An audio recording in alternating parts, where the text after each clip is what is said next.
Hello Jaipur. DJ क्या होता है? ये डीजे क्या करता है? ये डीजे कैसे करता है? क्या डीजे सिर्फ गाने प्ले करता है या इसके आगे उसका और भी कोई वजूद है? आपके इन्हीं सारे सवालों के जवाब जानते हैं India top most Bollywood DJ Akbar समी के साथ। Hi sir. Pleasure meeting you, Gaurav. Same here, sir. Same here. बहुत खुशी हुई आपसे मिलकर। Thank you very much for having me over the show. Awesome. It's our pleasure, sir. Thank It's you. our pleasure. Thank you. Sir, मैं एक छोटी सी बात आपसे जानना चाहूँगा। जी। जब ये डीजेइंग, मेरे को जितने नॉलेज है आपके बारे में, जब ये शुरू आपने किया था तो उस समय डीजे के लिए इतना अच्छा फील्ड होता नहीं था कि लोग डीजे को अपना एक प्लेटफॉर्म बनाए और इसके साथ करियर को आगे ले जाने की सोचे। तो ये आपने किया। और डीजेइंग, सबसे पहली बात तो गौरव ये है कि हमारा कल्चर नहीं है, नंबर वन थिंग। और जब मैंने शुरू की थी ये प्रोफेशन को जब शुरू किया था या सोचा था कि ये मैं करूं, उस वक्त टोटल 5 डीजेस थे सारे हिंदुस्तान में। और ये जो 5 डीजेस थे सारे हिंदुस्तान में, ये डीजेस थे क्योंकि शायद इनके पास और कुछ काम नहीं था और ये they were looking for a job option कि हम लोग ये छोड़कर हम और क्या कर सकते हैं। सो दे वर लुकिंग फॉर जॉब्स और ये रात में डीजेस होते थे, दिन में इन लोग काम ढूंढते थे। अच्छा, दिन में दूसरा काम ढूंढते थे, रात में डीजेइंग करते थे। क्योंकि डीजेइंग करने वाला कोई था नहीं। एक अजीब सा प्रोफेशन था कि एक बंदा आता है और वो कंसोल होता है और डिस्को होता है, उसके अंदर जाके ही प्लेस। और वो टाइम पे टर्न टेबल्स होते थे, कैसेट्स प्लेयर होते थे, सीडीज का जमाना नहीं था। तो और हम लोग टॉकिंग अबाउट माय सेल्फ, मेरा ग्रुप था बॉम्बे सिटी ब्रेकर्स, बॉम्बे में, जो एक डांस ट्रूप था। जी, I was a dancer and I had become a choreographer. This is one thing I think अब तक मेरे को जहाँ तक लगता है कि कोई अकबर जी के इस पहलू को जानता नहीं होगा कि he is a choreographer also. जी, डांसर एंड कोरियोग्राफर। और मेरा ग्रुप था बॉम्बे सिटी ब्रेकर्स, जिसमें फारा खान जो आज जो कोरियोग्राफर है, she was a part of that group.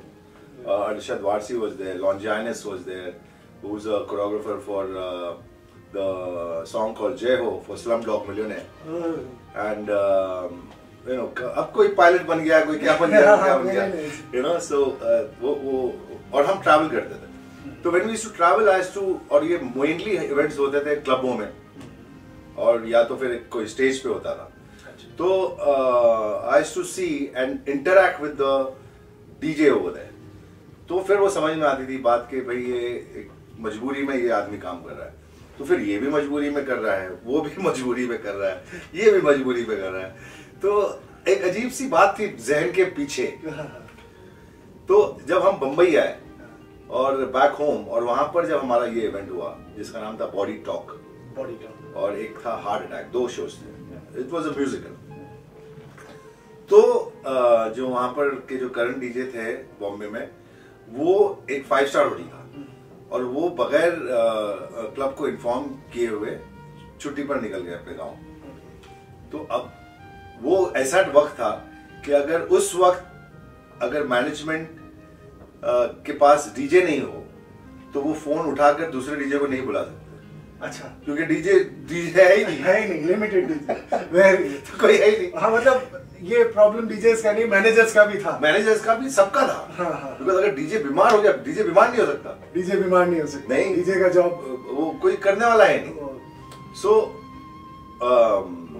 ये एक एपिसोड बॉम्बे में हुआ मेरे साथ कि मैं एक एक्सीडेंट में कहूँगा कि मैं आया और उसने मुझसे कहा कि भाई वो जो मैनेजर था कि वो आया नहीं है and I want you to help me, क्योंकि मैं देखता हूँ कि तुम्हारे डांस एडिट्स के जो टेप्स हैं, म्यूजिक है, वो तुम एडिट करते हो। तो मेरे ख्याल से मुझे ऐसा लगता है कि तुम ये काम कर सकते हो। तो मैं पता नहीं क्यों मान लिया और मैं गया पीछे डेस्क के, ना स्टार्टेड प्लेइंग। और एक रात में जो था वो इतना क्रिएटिविटी इतनी ज्यादा थी उसमें, और मेरे को वो काम समझ में आया। बिकॉज एक तो क्रिएटिविटी थी, एक रिदम था, म्यूजिक थी, डांसिंग हो रही थी, तो सब कुछ एक पैकेट में। For me it was fantastic. तो हाँ, तो फिर मेरे को दूसरे दिन मैंने सुबह में, और उसने मुझे चाबी दे रखी थी अच्छा। तो वो सैटरडे नाइट मैंने आई प्लेड दैट। तो एंड ऑफ द नाइट वो आकर मुझे हक किए, तो मैनेजर के थैंक यू वेरी मच, आपने मेरा नौकरी मेरी बचा दी। और ये पता नहीं क्या होता, नहीं तो सैटरडे नाइट तो बंद होना ही पड़ती है। हाँ, बिल्कुल बंद करना। सो ये सब कि अगर अब मैं बंद कर देता तो जो मेरे हायर अथॉरिटीज है ये मेरे को नौकरी से निकाल देते। So you know thank you very much. और उसने मेरी चाबी दे दी कंसोल की। तो वो चाबी जो थी वो रख के मैं सुबह में ऐसा लग रहा था, वो चाबी फील कर रहा था उसको। अच्छा। और सोच रहा था कि मैंने रात में क्या किया। एंड फिर मैंने सुबह 6 साढ़े 6 बजे होंगे मैं उठा और फिर से वो होटल पे गया, 5 सितारा होटल था, कौंसल खोला और वहां पे जाकर अकेले, कोई नहीं था, प्रैक्टिस करने लगा। तो मैंने ये प्रैक्टिस जो थी वहां पर दिन और रात में आके वापस मैं वहां पे परफॉर्म करता था। गुरु नहीं था या टीचर नहीं है कि जिसको मैं पूछूं कि भाई ये स्विच दिख रहा है, अगर मैं इसको ऑन करूं या ऑफ करूं या ओपन करूं या नीचे करूं तो क्या होगा। So you have to teach yourself, error, teach an error, learn an error, you know. तो वो करते करते मैंने सीखा, फिर देखा कि अच्छा ये माइक्रोफोन है, इसको भी यूज करना है। तो म्यूजिक इतना सारा पड़ा है यहाँ पर, तो कभी क्या है कौन सा किधर, कभी ये सारी चीजें, ये मेरे को कम से कम 8 महीने कंटिन्यूअसली मैंने दिन रात इसको अपने आप भी इसको पी लिया। आप पूरा अपने आप। This is the way how we got DJ Akbar Sami. So it was not easy. And secondly, you know, Hindustan में जो हमारे जो बड़े होते हैं, हमारे माँ बाप, उनको इस चीज का तो ऑब्वियसली जरा भी इल्म नहीं होता है। And they are very against their children to go out there रात को लेट नाइट्स और क्लब्स में प्ले करना, खाने पीने का कोई ठिकाना नहीं, यू नो, ब्रेकफास्ट हो रहा है सुबह के 8 बजे, लंच हो रहा है 4 बजे। तो वो एक बहुत ही डिफिकल्ट मोमेंट था। जागना, दिन में सोना, वो सोना प्रॉब्लम। हाँ, तो but somehow or the other I managed to work really hard और God has been kind। इतने सब प्रॉब्लम्स के बीच में जी, जैसा कि हम जानते हैं जी, आपने एशियन चैंपियनशिप जीती डीजेस की 1989 में। दैट इज मतलब 1989, जिस समय तो शायद डीजेस का इंडिया में तो ऐसा कोई नहीं था, पता नहीं, बहुत मतलब नॉर्मल किसी आदमी से पूछो, जैसे आज पूछते हैं डीजे व्हाट इज डीजे, तो लोग जानते हैं, उस समय तो शायद जानते भी नहीं थे। मैं आप भी विल बी सरप्राइज गौरव, अभी भी नहीं जानते।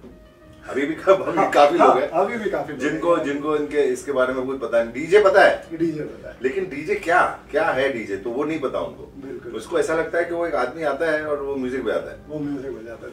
और ये प्रोफेशन को सैडली, वेरी सैडली, हमारे देश में it look upon in a very low way. When you से अ डीजे तो मतलब अच्छा वो मतलब म्यूजिक, हाँ ठीक है, हाँ, वो एक नॉर्मल वे में ले जाते हैं। वो नहीं जानते हाँ, कि जो ये रिमिक्स सुन रहा है ये क्या करता है, ये कैसे करता है, इसके अंदर क्या, इसका नॉलेज, इसका एक आर्ट है। ये एक it's as good as a painter, is as good as a pilot, is as good as a doctor. I would like to tell not only Jaipur की ऑडियंस या पूरे हिंदुस्तान को कि please look at it in a different way, look at it very serious. This profession is count from somewhere to somewhere else, as we all know. और very sadly, yes, it doesn't belong to India, but nevertheless हिंदुस्तानी है, जो भी करते हैं अच्छा करते हैं, सीना ठोक के करते हैं। और इस बात पे मैं आपको एक चीज बताना चाहूंगा, हमारे अकबर साहब सैन फ्रांसिस्को में 15 अगस्त के दिन नेशनल फ्लैग को फहराते हैं और नेशनल एंथम वहां पे प्ले करते हैं, राइट? जी, लोग सारे साथ में गाते भी हैं। उसके बाद पहला गाना होता है वंदे मातरम, जो ए.आर. रहमान के म्यूजिक डायरेक्शन में बना हुआ है जी। और आप बिलीव नहीं करोगे, सारी जो ऑडियंस होती है वहां पर हिंदुस्तानी होते हैं काफी, लेकिन हिंदुस्तानियों के साथ व्हाइट और ब्लैक अमेरिकन भी होते हैं जो इसमें शामिल होते हैं। दुनिया भर के लोग होते हैं, कभी जापानीज, चाइनीज, अफ्रीकन, एवरीबॉडी। और जब वो गाना बजता है तो खड़े रह के उनके हाथों में झंडे रहते हैं छोटे छोटे, और मैं वो जो बड़ा फ्लैग है वो मेरे हाथ में रहता है। और जब वो गाना बजता है माँ तुझे सलाम, तो मतलब बच्चे से लेकर, औरतों से लेकर, बड़ों से लेकर सारे लोगों की आंखों में आंसू रहती है। मतलब जो अपने धरती को इतना मिस करते हैं, जो वहाँ पर है, जो जो जिनको इतनी सारी फीलिंग्स होती है, तो वो एक छोटे से टाइम में एक 2 मिनट का वक्त होता है उसके लिए, और वो 2 मिनट के अंदर सारे इमोशन उनके जो है वो बाहर आ जाते हैं before the party actually begins. मैं ऐसा समझता हूँ कि ये जो मूवमेंट है, ये मुझे सुन के इतना अच्छा लग रहा है, ये पूरे इंडिया के लिए बहुत गर्व की बात है कि आप 15 अगस्त के दिन विदेशों तक में जी हमारे फ्लैग को एक सम्मान दिलाते हैं जी, और उसको वहाँ पे मेरे लिए सम्मान की बात है, बहुत बड़ी बात है। बिल्कुल, कि मुझे ये मौका मिलता है हर साल, आज इसको 9 साल हो गए, और it's the same thing, it's the same event, और वो इवेंट का नाम है रंग दे बसंती, जो एक टूर है, और ये सिर्फ सैन फ्रांसिस्को में नहीं होता, शुरुआत सैन फ्रांसिस्को में होती है फ्लैग होस्टिंग की, और ये Los Angeles, Washington DC, Seattle, Portland और लॉस एंजलिस, न्यूयॉर्क, ये हर जगह होता है, ईस्ट कोस्ट और वेस्ट कोस्ट में कम से कम 12 से 15 सिटीज होती हैं। 12 से 15 सिटीज में आप ये सेम जी जी नेशनल एंथम जी जी जी जी वंदे मातरम का जी, शुरुआत उसी से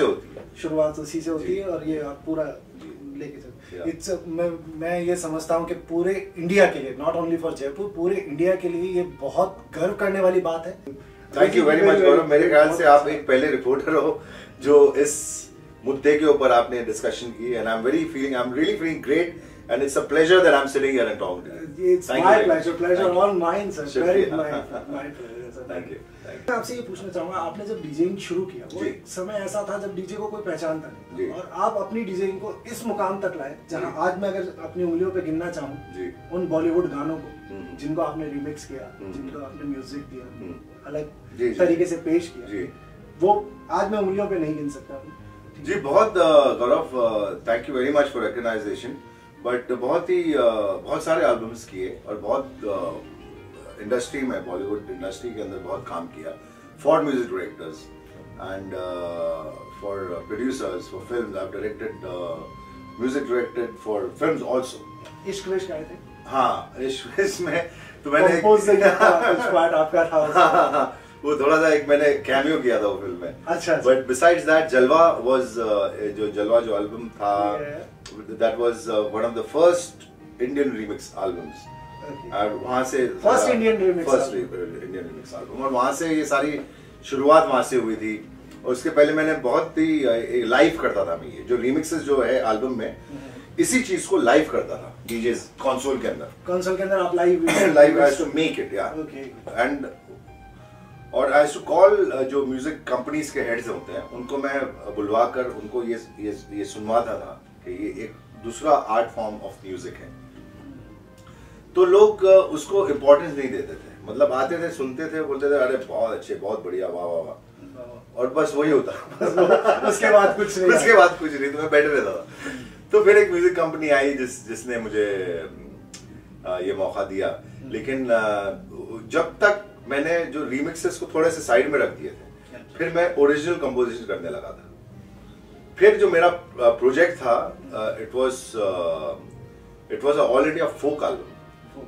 तो उसमें जो पहाड़ी आवाजें, जो म्यूजिशियंस, हमारे जो ब्रिलियंट म्यूजिशियन है, लाइक जयपुर के अंदर मैं बैठा हूँ, मैं जयपुर भी आया था उस वक्त, और मैंने बहुत रिसर्च की थी यहाँ पे राजस्थान में, और म्यूजिक यहाँ पे जो पहाड़ी और जो क्या कहते हैं, जो रेत में डीप इन द फॉरेस्ट जो, हाँ जी, जो म्यूजिशियंस जो बैठे हैं, जिनकी आवाज आप सुनोगे तो आप श्योर में सुन रहे होंगे, आप पागल हो जाओगे। ऐसे ऐसे इतने बढ़िया आर्टिस्ट हैं हमारे देश में, गुजरात में, यू नो, चंडीगढ़, और जो हमारे जो गांव और दूर दूर तक जो टैलेंट जो बहरा हुआ है, हाँ, फोक म्यूजिक, जी जी जी। तो बिकॉज डैड मेरे फोक म्यूजिशियन भी थे और म्यूजिक को पसंद भी करते थे, और वो सुनकर हम बड़े हुए, तो वो एक अंदर से है वो अंदर। तो टाइम्स म्यूजिक थी और मैं उनके पास ये प्रोजेक्ट लेके गया था, और उन्होंने कहा कि ठीक है, आप आपका डेमो दे दीजिए हमको और हम will see what we can do. तो मेरा जो डेमो था वो था रिमिक्सेस, अच्छा, डेमो रिमिक्स से था। हाँ, मतलब जो मुझे उनको कुछ सुनना है कि मैंने क्या किया तो मैंने जो लाइव जो करता था, हाँ, वो रिकॉर्ड भी होता था ना, वो रिकॉर्ड भी होता था, तो आपने वो उनको, तो वो जलवा जबी उसके ऊपर था, जब उसके तो ये म्यूजिक कंपनी ने जब वो डेमो सुना और जो जलवा सुना, तो फिर उन लोग ने मुझे बुलाया इमीडिएटली फोन करके और बोला देखिए अकबर जी, आपका जो ये ऑल इंडिया फोक का जो कॉन्सेप्ट है बहुत प्यारा है, बहुत अच्छा है, और बहुत बड़ा भी है, लेकिन हमको करना भी चाहिए, लेकिन फिलहाल हमको ये करना है, जलवा करना है फिलहाल हमको, जो आपके डेमो में है। तो मैंने कहा ठीक है, अगर बहुत साल लग गए आपको आते आते बड़ी देर लगा दी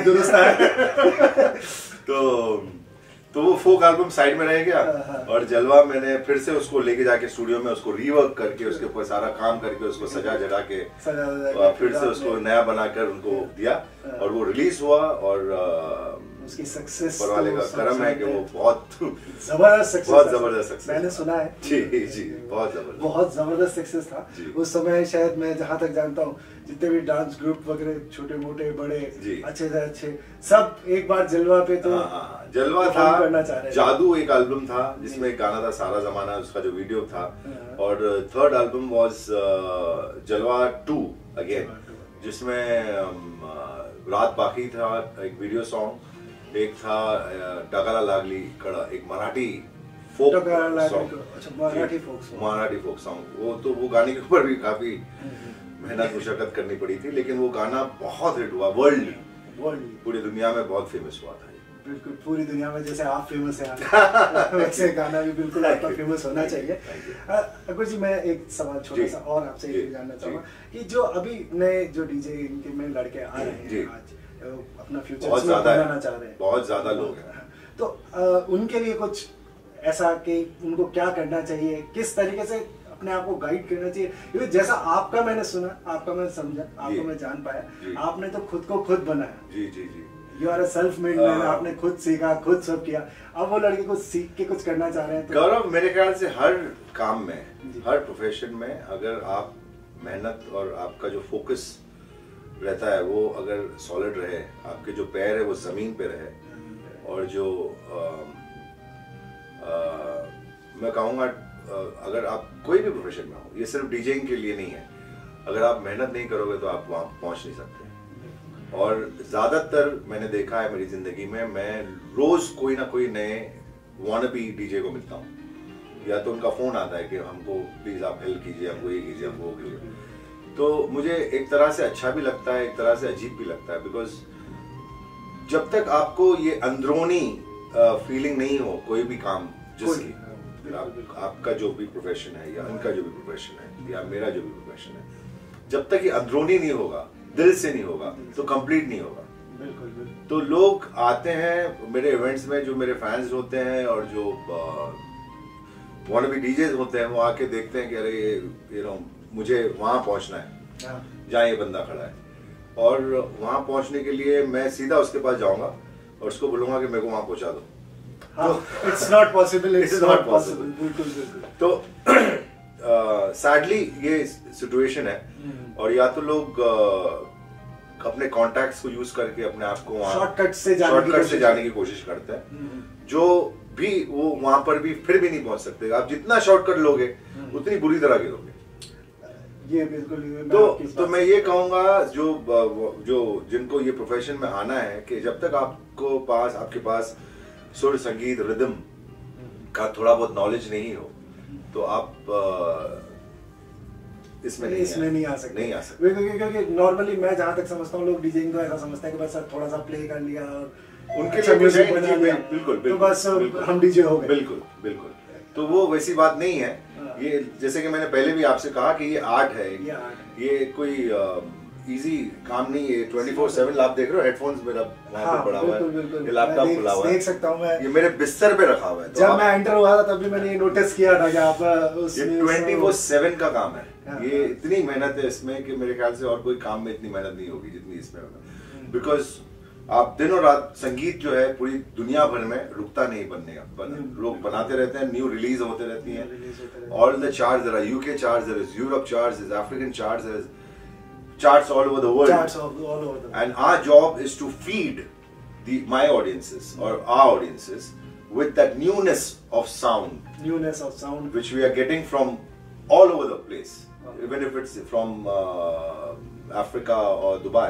Yeah. So, वो उसको सुनना, उसको समझना, उसको अपनी सिटी या कंट्री के लिए उसको इजी करना लोगों को, कि ये आप सुनकर आप इसको पसंद करें, लाइक करें, आप डांस कर सकें उसके ऊपर.